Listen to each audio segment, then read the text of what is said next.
Sa ngalan ng Ama, at ng Anak, at ng Espiritu Santo. Amen. Sumayin niyo po ang Panginoon. At sumaiyo rin. Upang tayo ay maging karapat-dapat sa pag-aalay natin ng banal na misa, atin pong aminin, pagsisihan, at hingin ng tawad sa Diyos ang ating mga nagawang pagkakasala. Sinugong tagapagpagaling sa mga nagsisisi, Panginoon, kaawaan mo kami. Panginoon, kaawaan mo kami. Dumating na tagapag-anyayang mga makasalanan ay magsisi, Kristo, kaawaan mo kami. Kristo, kaawaan mo kami. Nakalukluka sa kanan ng Diyos Ama para ipamagitan kami, Panginoon, kaawaan mo kami. Panginoon, kaawaan mo kami. Kaawaan nawa tayo ng makapangyarihang Diyos, patawarin tayo sa ating mga kasalanan, at patnubayan tayo sa buhay na walang hanggan. Amen. Manalangin tayo.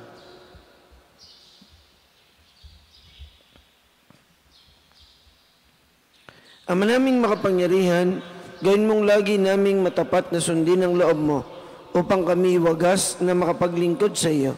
Sa pagitan ni Jesucristo kasama ng Espiritu Santo, magpasawalang hanggan. Amen.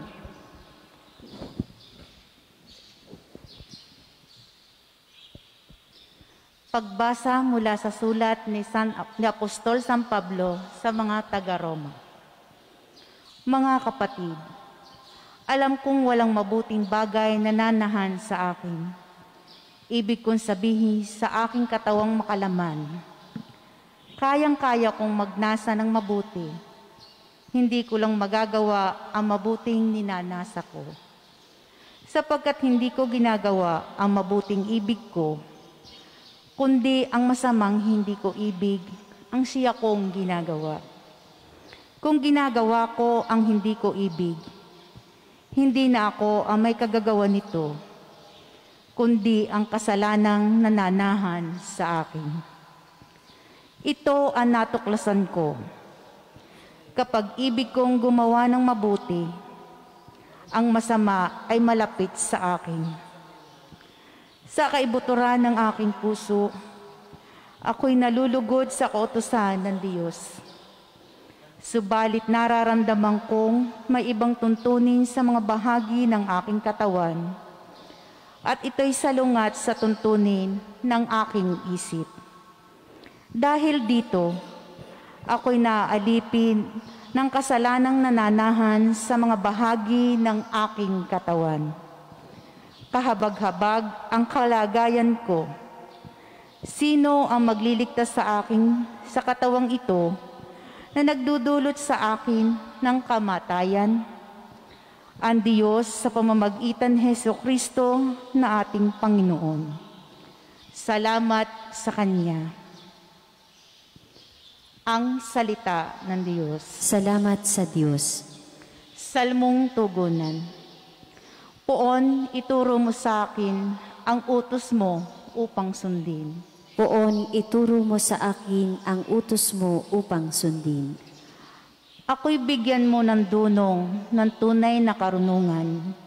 Yamang ako'y nagtiwala sa utos mong ibinigay. Poon, ituro mo sa akin ang utos mo upang sundin. Kay buti mo, Panginoon, kay ganda ng iyong loob, sa akin ay ituro mo ang bigay mong mga utos. Poon, ituro mo sa akin ang utos mo upang sundin. Alawin mo sana ako niyang pag-ibig mong lubos, katulad ng binitiwang pangako sa iyong lingkod. Poon, ituro mo sa akin ang utos mo upang sundin. Sa akin ay mahabag ka at ako ay mabubuhay. Ang lubos kong kasiyahay nasa iyong kautusan. Poon, ituro mo sa akin ang utos mo upang sundin. Ang utos mo'y susundin ko, di ko ito tatalikdan. Pagkat dahil sa utos mo, ako ngayon nabubuhay. Poon, ituro mo sa akin ang utos mo upang sundin. Ang lingkod mo'y iyong-iyo, kaya ako ay iligtas. Ang pagsunod sa utos mo ay siya kong sinisikap. Poon, ituro mo sa akin ang utos mo upang sundin.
Sumayin niyo po ang Panginoon. At sumaiyo rin. Ang mabuting balita ng Panginoon ayon kay San Lucas. Papuri sa iyo, Panginoon.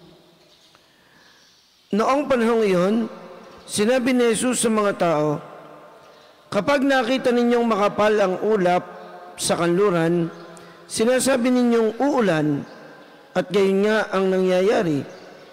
At kung umihip ang hangin timog, ay sinasabi ninyong iinit, at nagkakagayon nga. Mga mapagpaimbabaw, marunong kayong bumasa ng palatandaan sa lupa't sa langit. Bakit hindi ninyo mabasa ang mga tanda ng kasalukuyang panahon?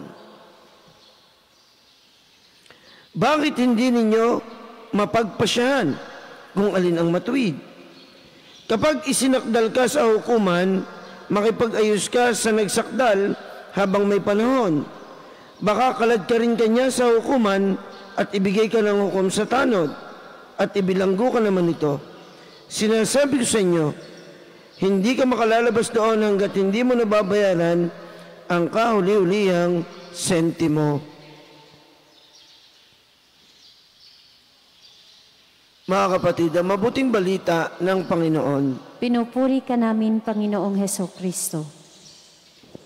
Magandang umaga po sa inyong lahat, sa mga nandito sa ating simbahan, gayon din sa kanilang mga tahanan. Tila baga ang ating ebanghelyo, gayon din ang mga pagbasa, ay nahahati sa dalawang bahagi. Sabihin natin dalawang tema. Ang una ay tungkol sa pagbabasa ng mga tanda. Lalo na yung mga sa ating mga Batanggenyo, madali itong maunawaan natin eh. Pagka tayo nagbabasa ng mga signs, mga tanda na nangyayari sa ating kapaligiran. Mga palatandaan. Tawag natin mga Batanggenyo. May mga palatandaan eh. O minsan naman, sinasabi natin mga Batanggenyo na may mga paangitain na. O may paangitain na eh, nauulan. O kaya naman, minsan sasabihin natin, kung nagparamdam na, may pangitain eh, na yan ay talagang matitigok na. Mga ganun na. Binabasa natin yung mga pangyayari. At ang halimbawa nga, ibinigay ni Jesus sa iyong halimbawa, kumulimlim. Pag kulimlim, sasabihin na uulan. Pag walang ulap, sabihin, maliwalas, hindi uulan. Yun ang sinasabi ni Jesus na natututo tayong magbasa ng tanda. Ganun din sa ating buhay, mga pangyayari, ano? Pag nakakita ka nakasalubong ka daw ng pusang itim, may masama daw mangyayari, ano? Kaya, minsan naiwas tayo sa pusang itim. Mga ganun. Pagka daw ikaw naglalakad, nakasalubong ka ng paano mo naman iiwasan niyon, ano? Kung nandiyan na, nakakita ka ng pusang itim. Buti na lang, ang pusa ni Father Bandi ay puti. Ano? May kulay na brown. No? Si Pinang, ang pusa namin diyan. Yun yung kumalmot sa akin eh. Pero ngayon naman ay mabait na. Tuwing umaga katabi ko mag-almusal. No? At lakas kumain. Ayaw na nung kanyang pagkain eh. Sumasalo. Dadamba doon sa may tabi ko. At pagkatapos nakatanghod. Hindi yun naalis doon hanggat hindi ko binibigyan ng bonete. No? Hinahatian ko ng bonete. Kasi tuwing umaga, yun ang aking almusal eh. No? Yung bonete ng Manning's Bakery. Ay paborito na rin ni Pinang, ang pusa ni Father Bandi. Kasi nung minsan, may sakit nga si Father Bandi, ay nandun sa tabi ko, ayaw umalis. Tinataboy ko, ayaw umalis. Hinahanap siguro si Father Bandi, ay hindi niya makita. Isinubo ko kay Pinang, Eh sabi sa akin, kung lagot ka, manlalagas ang balahibo niyan. Kaya medyo binabantay-bantayan ko eh. Pag nanlagas ang balahibo, patay ako kay Father Bandi eh. Baka isumbong ako ni Father Olap. Ayan ay pinakain ng tinapay, ng bunite, na idinaw daw sa sabaw ng hipon. Sabi ni Jesus, ang galing nating magbasa ng mga palatandaan. Minsan nga, hindi lang palatandaan. May mga pamahiin pa tayo eh. Pag daw ikaw inaligaw, baliktarin mo daw ang iyong damit. Alabig, gano'n ako inaligaw, binaliktad ko, pati brief eh, hindi ako makauwi. Ano? Lahat na binaliktad ko eh. Pati chinilas si talipa, ay wala, iligaw din talaga. Ano? Buti na lang, uso na ngayon yung Waze, ano? Waze, ano? O kaya yung Google Maps. Pero minsan kahit naka-Waze, ligaw pa din eh. No? Pag hindi ko alam ang pupuntahan, ligaw. Pasuling-suling na eh. Ginawa ko na lahat ng pagbabaliktad eh. Talagang hindi pa rin makita kung saan pupunta eh. Meron tayong mga ganung mga ugali, pamahiin, na binabasa natin yung tanda. Sabi ni Jesus, hindi naman yun ang mahalaga. Meron pang mas mahalaga doon. Sabi niya, bakit hindi nyo mababasa ang tanda sa panahon ito? Sapagkat meron tayong mga kailangang bigyan ng mas malalim na pakakahulugan. Katulad ngayon ng mga nangyayari sa ating panahon. Paano ba natin babasahin? Ano bang mahalaga sa atin? Sa mga nangyayari ngayon. Anong itinuturo nitong aral sa atin? Katulad ditong pandemyang ito. Iyo ba'y may natutunan sa mga palatandaan na ito? Bakit tinuturuan tayo ng Diyos? Paano natin ito tinanggap? O meron pa rin sa ating, sapagkat kailangan makita natin sa mga pangyayari sa ating buhay, ano ba ang kalooban ng Diyos? Sapagkat yun ang mahalaga. Baka tayo pinapaalalahanan, katulad ng kalinisan. Baka hindi natin napapahalagahan dati ang kalinisan. Eh alam mo naman, pag yun ang itinuturo sa atin, ay dapat maging malinis. Kaya nga sabi, makaiwas ka sa COVID, abay maligo ka. Eh dati-rati, hindi tayo naliligo. O ngayon, masipag ka na maligo, naging malinis ka na. Oh. Hindi mo inaalaga na yung bibig, kaya naman ang hininga mo, talaga namang ayaw ka naming makatabi. At talagang sa hinga pong pa lamang kami tumba na. Ay ngayon, natuto kang, dahil sabi, mag-ingat. So ngayon, panay ang bumog mo ngayon ang kung ano-anong mga mouthwash, may nasal spray pa ngayon, mga kung ano-ano. Bakit? Natuto kang mag-ingat at magpahalaga. Oh. Yun ang mga itinuturo sa atin. Pero higit sa lahat, ito yung nagtuturo sa atin upang ating pagnilayan at ating sikaping mabatid kung ano ang kalooban ng Diyos. Bakit? Sapagkat ang mga pangyayaring ito, ay dapat ito yung nagtuturo sa atin sa kaligtasan. Nagtutulak sa atin upang tayo magsikap na maligtas. Kaya nga sa ikalawang bahagi, ang sabi ni Jesus, sabi niya, huwag mo nang intayin ikay madala pa doon sa korte o sa hukom. Umariglo ka na kaagad. Kapag ikaw may kasalanan, lalo na ikaw nagkamali, bakit hindi mo subukang magpakumbaba? Bakit hindi mo subukang umariglo ka na kaagad? Humingi ka na kaagad ng tawad. Hindi ka na maging mapagmataas. Huwag mo nang hintayin makulong. Yun. Hintayin mo pang magkaroon ng asunto. Pwede ka namang umariglo agad. Kumbaga, mayroon ng mga babala. At tayo ay pinapaalalahanan ng mga nangyayari sa ating paligid upang maging mas malalim ang ating pakikipag-ugnayan sa Diyos. Kumbaga, may pamamaraan naman. Kung ikaw ay nagkamali, kung ikaw may kasalanan, pinupukaw ka ng Diyos, wag mo nang intaying mapasa impyerno ka. Ngayon pala umariglo ka na, magsisi ka na, magpakumbaba ka na, humingi ka na ng tawad, mangumpisal ka, at maging tapat sa pagiging Katoliko. Manalangin, magsimba pag pwede. Kaya nga, yung mga nangyayari, yan ay sa atin ay paalala. Pero ang sinasabi ni Jesus, wag matuon ang ating pansin sa mga pagbabasa lang ng tanda.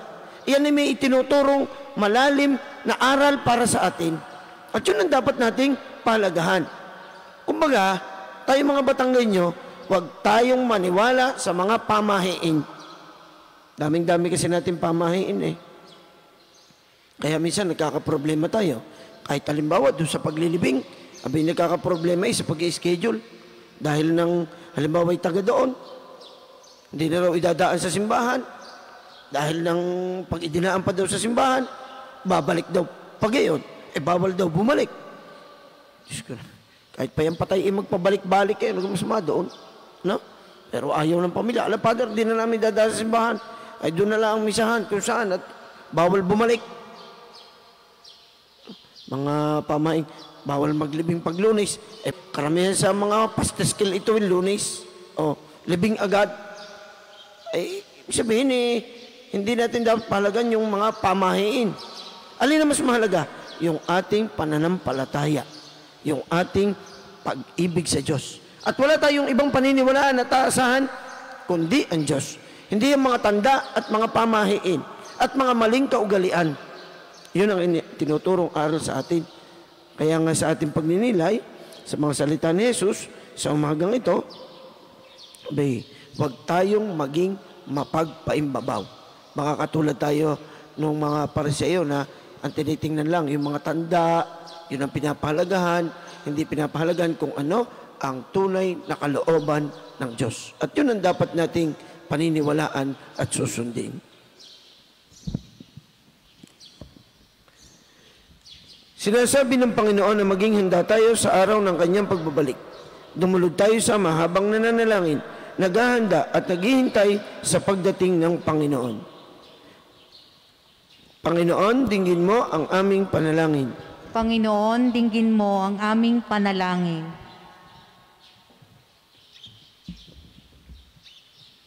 Ang simbahan, naway tumugon sa panawagan ng pagbabago at pagbabalik loob. Manalangin tayo sa Panginoon. Panginoon, dinggin mo ang aming panalangin. Ang mga taong may mabuting kalooban, naway sama-samang kumilos upang bigyan tuldok ang giyera at suklam, paniniil at kawalang katarungan. Manalangin tayo sa Panginoon. Panginoon, dinggin mo ang aming panalangin.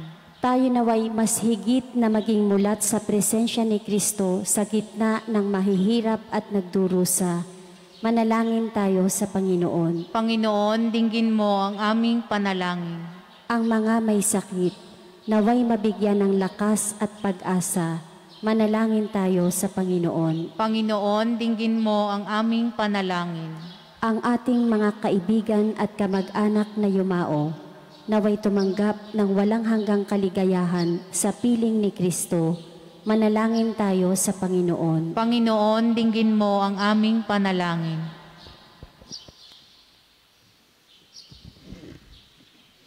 Makapangyarihang Ama, pakinggan mo ang aming mga panalangin. Buksan mo ang aming mga mata sa iyong presensya. Gawin mo kaming malapit sa iyo araw-araw.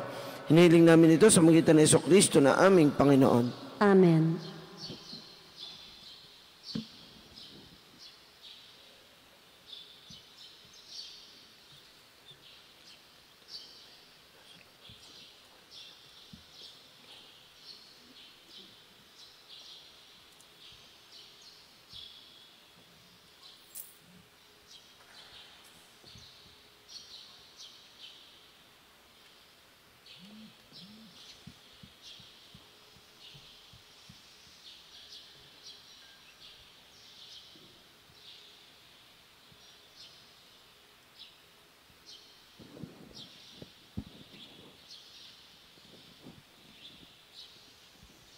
Manalangin po tayo mga kapatid upang ating paghahain ay kalugdan ng Diyos amang makapangyarihan. Tanggapin nawa ng Panginoon itong paghahain sa iyong mga kamay, sa kapurihan ni at karangalan sa ating kapakinabangan at sa buong sambayanan niyang banal. Ama naming lumikha, ipagkaloob mong ikaw ay aming kusang mapaglingkuran sa paghahain namin ng mga alay na iyong bigay, upang kami dalisayin ng iyong pagmamahal sa paglilingkod namin ngayong ginaganap ang banal na pagdiriwang sa pamamagitan ni Jesucristo kasama ng Espiritu Santo magpasawalang hanggan. Amen. Sumain niyo po ang Panginoon. At sumaiyo rin. Itaas po natin sa Diyos ang ating mga puso at diwa. Itinaas na namin sa Panginoon. Pasalamatan po natin ang Panginoong ating Diyos. Marapat na siya ay pasalamatan. Ama naming makapangyarihan, tunay ngang marapat na ikaw ay aming pasalamatan sa magitan ng Jesucristo na aming Panginoon. Utang na loob ang nagbubunsod upang gunitain ang kamatayan niya para kami ay buhayin. Pagtitiwala ang sani ng ligayang di malilimot. Sa pagkabuhay niyang sa aming kaloob, pag-asa ang dahilan ng pagiging handa para sa pagbabalik niyang totoong dakila. Kaya kaisa ng mga anghel na nagsisiawit ng papuri sa iyo nang walang humpay sa kalangitan, kami po'y nagbubunyi sa inyong kadakilaan. Santo, Santo, Santo Panginoon Diyos ng mga hukbo, napupuno ang langit at lupa ng kadakilaan mo. O sana sa kaitaasan, pinagpala ang naparirito sa ngalan ng Panginoon, o sana sa kaitaasan. Ama naming banal, ikaw ang bukal ng tanang kabanalan, kaya't sa pamamagitan ng iyong Espiritu, gawin mong banal ang mga kaloob na ito, upang para sa amin ay maging katawan at dugo ng aming Panginoong Jesucristo. Bago niya pinagtiis ang kusang loob na maging handog, hinawakan niya ang tinapay, pinasalamatan kaniya, pinagati-hati niya yon, iniabot sa kanyang mga alagad at sinabi, tanggapin ninyong lahat ito at kanin.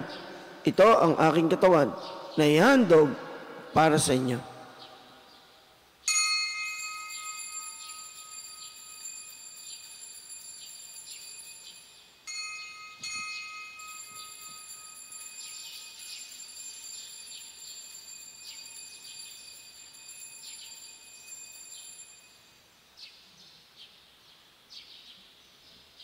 Gayon din naman noong matapos ang hapunan, hinawakan niya ang kalis, muli kanyang pinasalamatan, iniabot niya ang kalis sa kanyang mga alagad at sinabi, tanggapin ninyong lahat ito at inumin, ito ang kalis ng aking dugo, ng bago't walang hanggang tipan, ang aking dugo na ibubuhos para sa inyo at para sa lahat sa ikapagpapatawad ng mga kasalanan.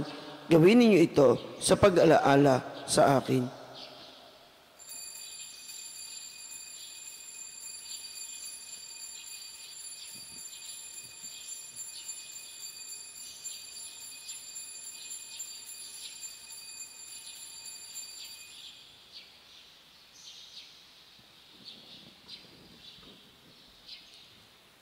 Ipagbunyi natin ang misteryo ng ating pananampalataya. Si Kristo'y namatay, si Kristo'y nabuhay, si Kristo'y babalik sa wakas ng panahon. Ama, ginagawa po namin ngayon ang pag-alaala sa pagkamatay at muling pagkabuhay ng iyong anak. Kaya tiniaalay po namin sa inyo ang tinapay na nagbibigay buhay at ang kalis na nagkakaloob ng kaligtasan. Kami po ay nagpapasalamat dahil kami iyong minarapat na tumayo sa harap mo para maglingkod sa iyo.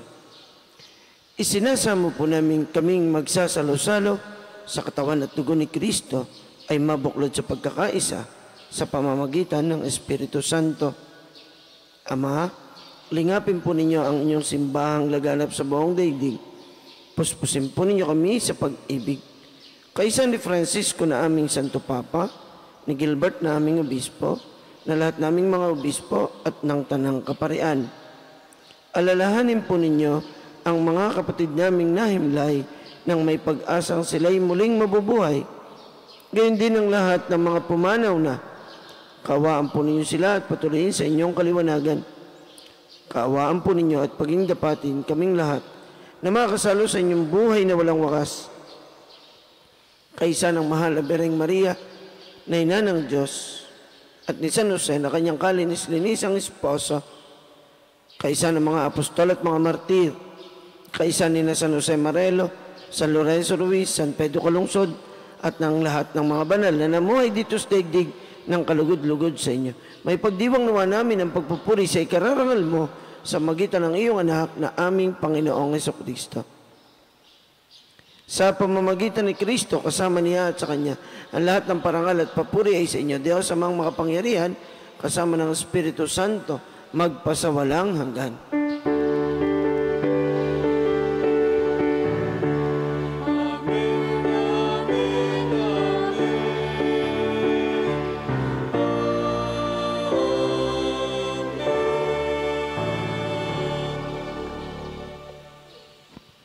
Sa tagubilin po ng mga nakagagaling na utos at turo ni Jesus sa Panginoon natin at Diyos, ipahayag natin ng may lakas loob.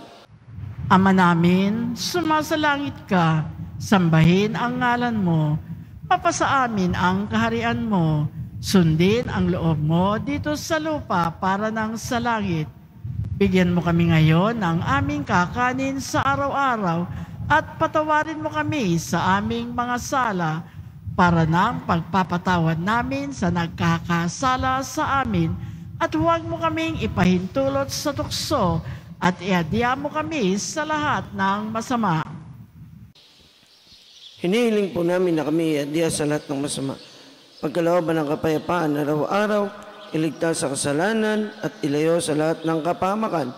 Samantalang aming pinananabikan ang dakilang araw ng pagpapahayag ng tagapagligtas namin si Jesucristo. Sapagkat iyo ang kaharian, ang kapangyarihan at ang kapurihan, magpakailanman. Amen. Panginoong Jesucristo, sinabi po ninyo sa inyong mga apostol, kapayapaan ang iniiwan ko sa inyo, ang aking kapayapaan ang ibinibigay ko sa inyo. Tungayan po ninyo ang aming pananampalataya at huwag ang aming mga pagkakasala. Pagkalooban po ninyo kami ng kapayapaan at pagkakaisa ayon sa inyong kalooban, kasama ng Espiritu Santo, magpasawalang hanggan. Amen. Ang kapayapaan ng Panginoon nawa ay lagi pong sumainyo. At sumaiyo rin. Maghangad at magbigayan tayo ng kapayapaan ni Kristo sa bawat isa. Kordero ng Diyos na nag-aalis ng mga kasalanan ng sanlibutan, maawa ka sa amin. Kordero ng Diyos na nag-aalis ng mga kasalanan ng sanlibutan, maawa ka sa amin. Kordero ng Diyos na nag-aalis ng mga kasalanan ng sanlibutan, ipagkaloob mo sa amin ang kapayapaan.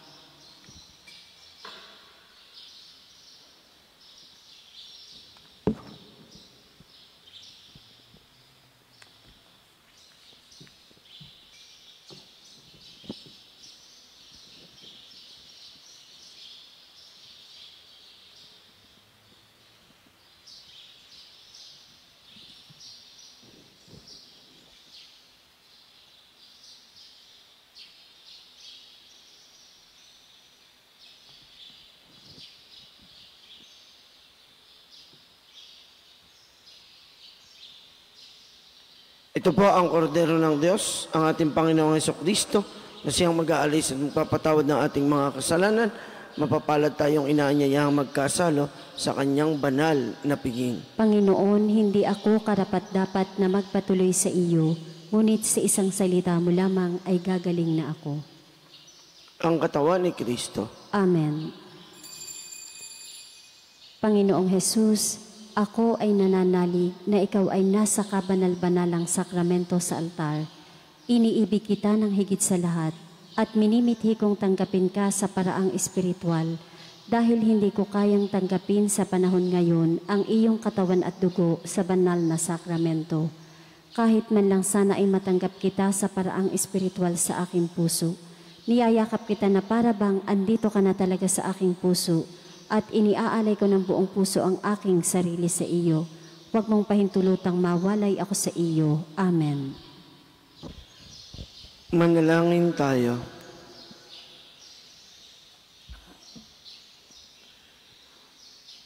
Ama naming mapagmahal, gawin mong sa aming banal na pakikinabang, kami ngayon ay iyong matulungan at mahubog para mamuhay sa kalangitan.